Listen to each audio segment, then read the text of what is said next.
Usually a help ticket points to a specific, identifiable failure, like a frozen screen or a dead printer or something. Right. But step into network troubleshooting and you get the ultimate vague nightmare. It's a it's a ticket that simply reads Wi-Fi is down. Oh, man. Yeah. It's the ultimate catch-all complaint for literally any connectivity issue. Exactly. And today we're doing a deep dive into some notes we gathered from actual wireless network professionals. And this is by far their biggest grievance. I mean, the mission today is exploring why bad internet is rarely just a Wi-Fi issue. Yeah, that's a great topic. There's actually this hilarious story in our sources about a guy on a flight. He's desperately trying to stream an Arsenal Champions League game. Oh, that's high stakes. Right.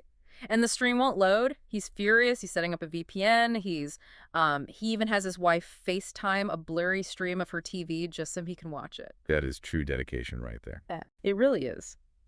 And he spends the entire flight just cursing the plane's Wi-Fi, only to realize later that his connection to the onboard router was totally pristine.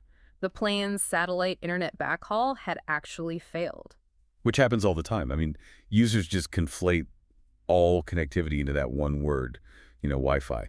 A broken DNS server, aggressive rate limiting, or even a literal dead cable somewhere in the wall. Right. To the end user, it all just manifests as a wireless issue. You can have a flawless RF environment, but if the wired pipe feeding it is choked, well, the access point takes the blame. But looking at these notes, it's wild because when professionals actually go on site to validate these networks, the physical access points are actively being sabotaged by aesthetics. Oh, absolutely. It's a professional game of Wi-Fi hide and seek. Right. They're hunting for hardware and finding it shoved inside fireplace protectors or mounted underneath these heavy wooden benches. And the worst offenders are actually in manufacturing. Network designers will literally find access points locked completely inside heavy metal industrial cabinets. Just to keep the floor looking tidy. Exactly, just to hide them away. Okay, let's unpack this. Is putting an AP in a metal cabinet basically like trying to light up a dark room by turning on a flashlight and immediately locking it inside a safe? That is exactly what it's like. I mean, you're creating an instant RF trap. The signal attenuates before it ever even leaves the box. Because the radio waves just bounce off the interior metal and go nowhere. Right, yeah, they just bounce around.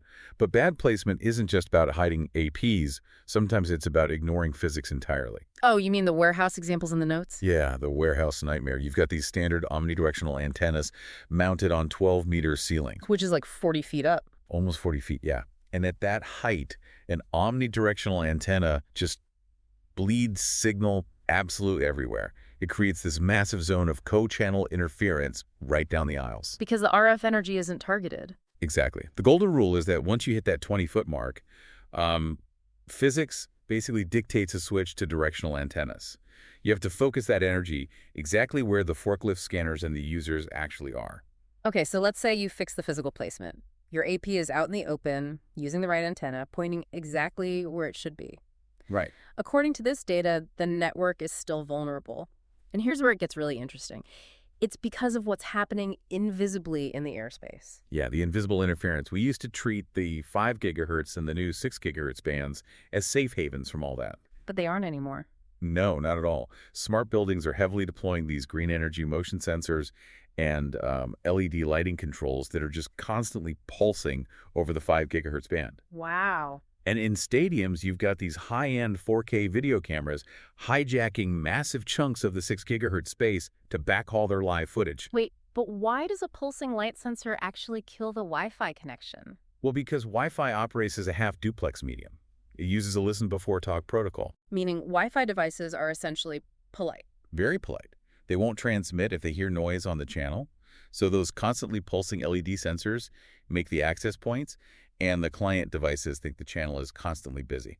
Oh, I see. So the Wi-Fi hardware just waits in silence, and your network grinds to a halt. Exactly. The environment is hostile, but the devices themselves are also deceptive. Yeah, this part was fascinating. I always assumed the network infrastructure sort of dictated the terms of the connection. Like, if my phone is slow, the router is just being stingy. Nope. Client devices absolutely lie. Wait, so my smartphone is acting humble and actively hiding its specs from the network? Why would it do that?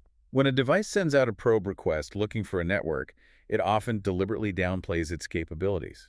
Like a brand new smartphone might pretend it can only handle a fraction of the spatial streams or advanced features it actually supports. But why would a high-end device pretend to be slower? It's a survival tactic.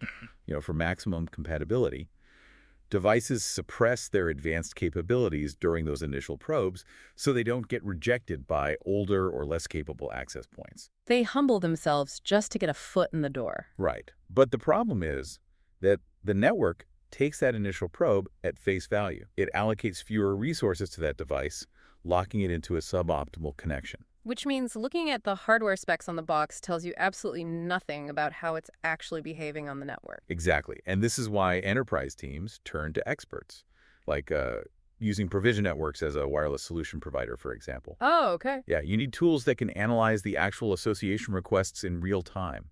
By looking at the raw packet captures of how the client and the AP are negotiating, you can cut through that hardware deception to get true performance baselines. That makes total sense.